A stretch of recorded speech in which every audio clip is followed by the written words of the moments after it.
Saludos a los amigos radioescuchas. Estamos en la primera parte de la serie especial Acoso cibernético, riesgos y consecuencias. En esta ocasión vamos a escuchar lo que la investigadora del tema del bullying y también psicóloga Maribel Rivera Cotto define inicialmente sobre lo que es el cyberbullying o el acoso cibernético y cómo debemos empezar a interpretar las múltiples modalidades de lo que es el cyberbullying.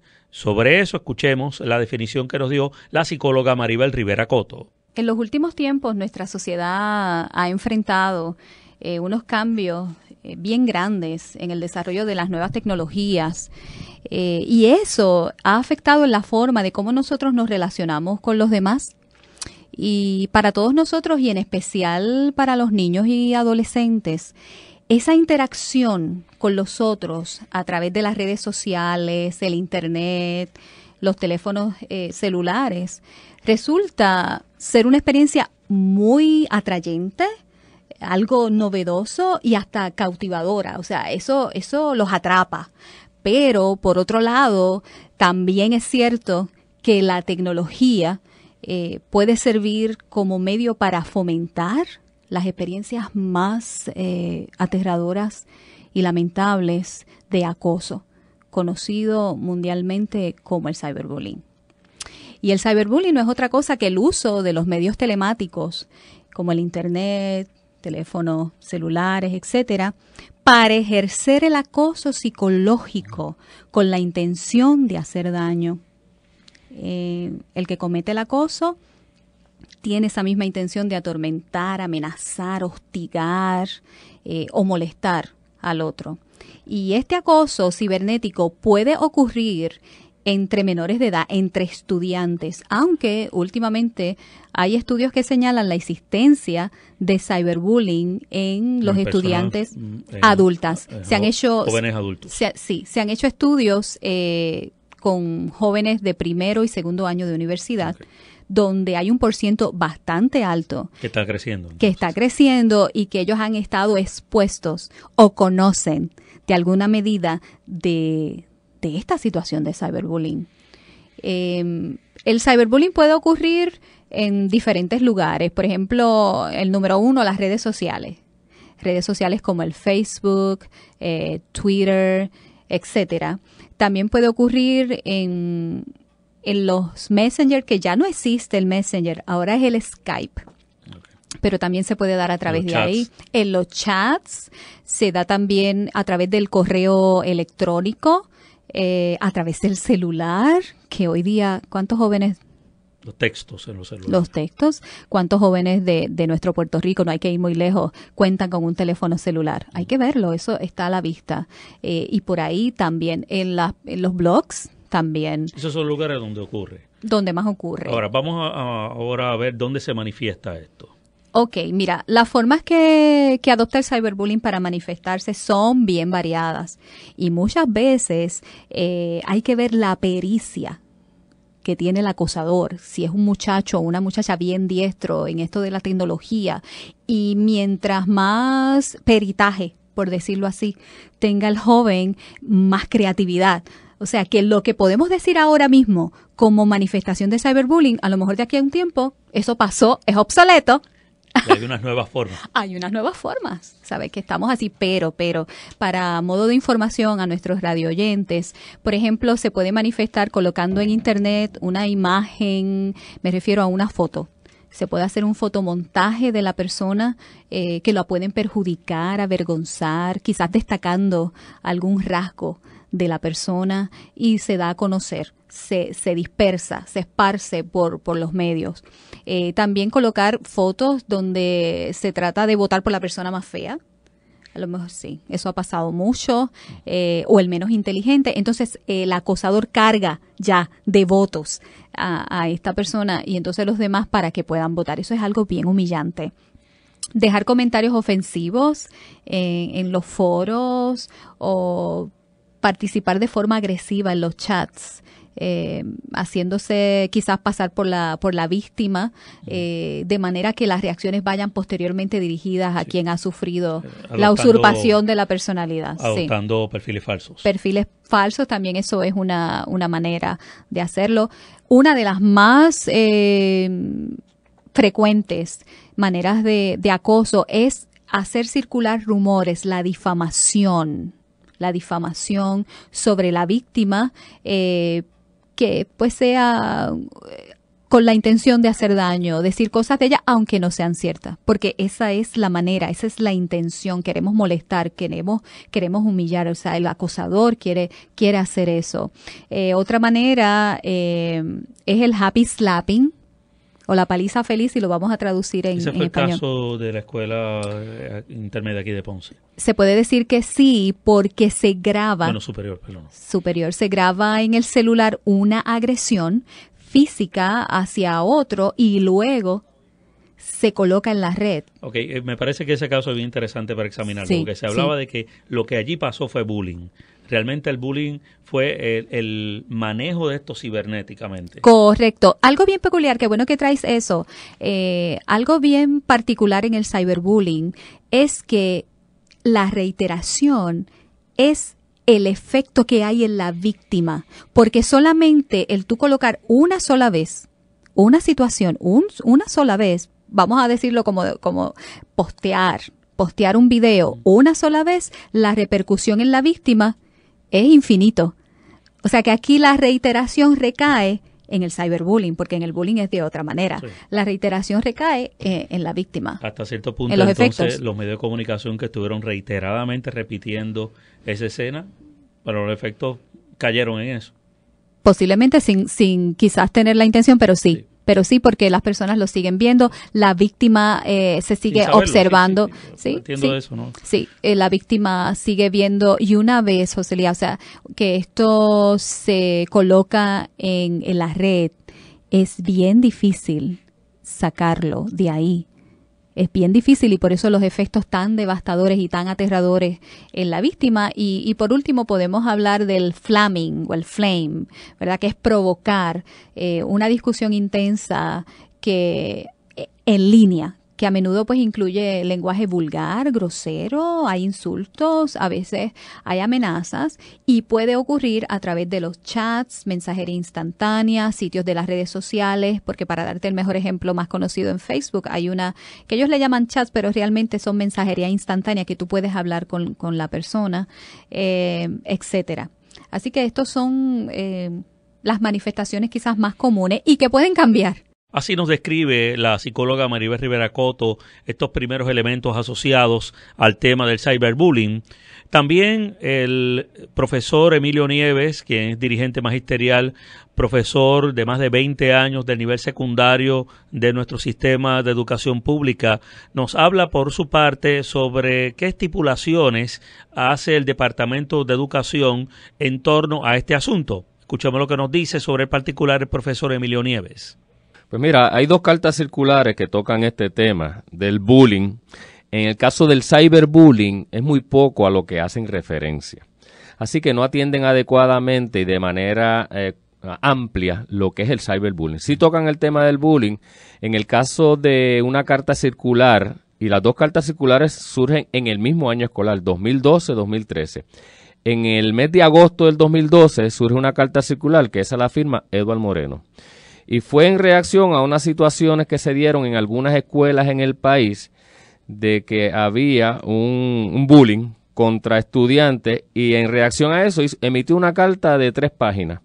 Y lo que hizo en esa carta fue hacer referencia a la definición de lo que es el bullying y que hay que atenderlo. O sea, no estableció ningún tipo de protocolo, ni estableció cómo prevenirlo, ni cómo intervenir.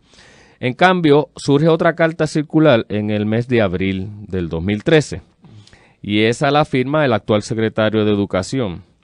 Nuevamente, en esos meses ocurrió el caso de aquí de Ponce, en el cual se ve una estudiante atacando a otra estudiante. Sí. Y eso se ve en las redes sociales y llega a la prensa televisiva, a la prensa radial y escrita. Ante esa realidad, el secretario de Educación emite una carta, otra carta, no hace referencia a la carta circular que existía antes y la emite como proyectando ante la opinión pública de que es la primera vez que se emite una carta sobre ese tema. Realmente no es la primera vez, pero esta carta sí es más extensa, sí tiene formularios y documentos que se utilizarían en el proceso de entrevista a unos estudiantes relacionados a este tema. Incluso tiene qué tipo de material informativo se podría distribuir en las escuelas. Pero nuevamente no toca ni profundiza el tema del cyberbullying. Y las dos cartas realmente están en un contexto de reaccionar a lo que ocurre públicamente, pero esas cartas circulares realmente no se implantaron. Bueno, ni tan siquiera llegó la comunicación y la orientación a las escuelas. Así que si hubiese un problema de acoso cibernético, no existe un protocolo para manejo en la escuela. No existe, no está implantado. De hecho, esta última carta circular que emite el secretario de Educación impone un cuestionario para los estudiantes en el mes de abril. El mes de abril del 2013 pasó hace rato. No ocurrió nada con ese cuestionario, porque ese cuestionario lo que busca es que el estudiante comunique cuál ha sido su experiencia en ese año escolar, si ha tenido experiencias de acoso, si tiene conocimiento, información de qué él haría en caso de que tenga información sobre algún acoso que él padezca o algún compañero. Ese cuestionario no se implantó. De hecho, no llegó la carta circular. Terminó el año escolar en el mes de mayo y no llegó esa carta circular. Así que entonces, ¿cuál era la intención? Era para la opinión pública decir que estamos trabajando con el asunto, porque en concreto no se llevó a las escuelas, no se implantó nada. De hecho, habla de un comité de convivencia escolar a establecerse en cada una de las escuelas. Ninguna de esa información, bueno, yo creo que públicamente esta es la primera vez que se hace referencia a esa intención del Departamento de Educación. Así que se quedó en emitir una carta, pero no hay implantación. Así que eso hay que observarlo en el próximo año escolar que se inicia en agosto, de qué manera se implantan estos principios. Pero en cuanto al cyberbullying, al acoso cibernético, realmente, que me parece que es la modalidad más reciente, que hace varios años existe, no es que existe hace un año, o sea, hace más de 5 años que existe esta modalidad en las escuelas. No se está tocando el tema, no se está profundizando más allá. Incluso esta última carta, cuando define el acoso cibernético, lo que dice que es todo tipo de acoso en el que se usa la tecnología, punto. Más nada. Da una definición solamente. Nada más. En la carta circular anterior por lo menos hacía referencia a que es cuando se le hace daño a una persona a través de las redes sociales, Facebook, YouTube, o sea, es más específica, a través del celular, a través de una tablet, o sea, que sí hace referencia, la carta circular de agosto del 2012 sí hace referencia a una definición más amplia. Pero no provee mecanismos para prevenir ni para intervenir con los casos que se estén dando o que uno tenga conocimiento en las escuelas para atenderlo. Así que en esa área me parece adecuado que lo estemos discutiendo, porque el departamento parece que no está muy consciente de esa realidad. Y cuando habla de la intervención hace referencia al reglamento escolar, que las sanciones son las que están en el reglamento escolar. ¿Qué pasa? Que el reglamento escolar tampoco atiende esta situación. Así que este tema que estamos discutiendo llama la atención al Departamento de Educación de que tiene que ampliar su visión respecto a este problema. Los maestros del sistema público de enseñanza están expuestos durante el año a una cantidad de seminarios, de reuniones especiales, de conferencias. De este tema, a ustedes en los últimos años, profesor, ¿le han hablado? Pues le delegaron a los trabajadores sociales que hicieran algún tipo de orientación. Que fuera el trabajador social. Exacto, que fuera el trabajador social. No nadie especializado en el tema para que hablen ustedes. Y de tantos talleres que se ofrecen en las escuelas, no hay ninguno referido a ese tema, ni al bullying en términos general, ni al cyberbullying menos. Y los trabajadores sociales, pues obviamente lo que dan es una orientación general con respecto a esta realidad, que es información que básicamente todos conocemos de que existe, porque nosotros también tenemos hijos, nosotros también tenemos sobrinos, también tenemos nietos, o sea que conocemos cómo se da esta realidad y leemos la prensa y vemos distintas situaciones que se han dado, que se han presentado a través de los medios de comunicación. Así que la información no es tan profunda, es más bien superficial lo que se ha dado en las escuelas relacionado a este tema. Pero vamos entonces a hablar acerca de casos. ¿Cuáles son los casos más comunes o casos increíbles que uno puede decir que cómo es posible que eso pueda estar ocurriendo, ¿no? Usted es profesor en el nivel secundario por muchos años, más de 20 años siendo maestro, y obviamente como dirigente magisterial pues tiene una estatura dentro de lo que es el liderazgo que usted ejerce como maestro en nuestro país. Vamos a hablar de este tema de los casos, profesor.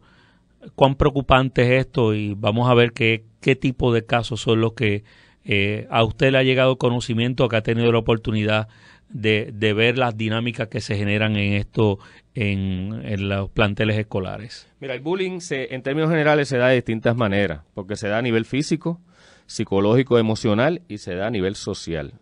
Pero la nueva modalidad es la del cyberbullying. ¿Qué pasa? Que esa es la más que nos tiene que preocupar. ¿Por qué?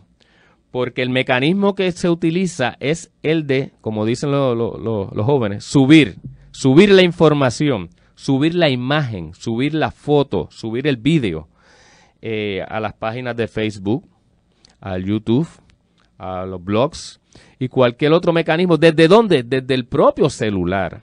Entonces, ¿de qué estamos hablando? Estamos hablando de que cuando eso sube, lo ven no 5 personas, como puede ocurrir con un bullying físico que a lo mejor lo ven 3 o 4 o 5 personas.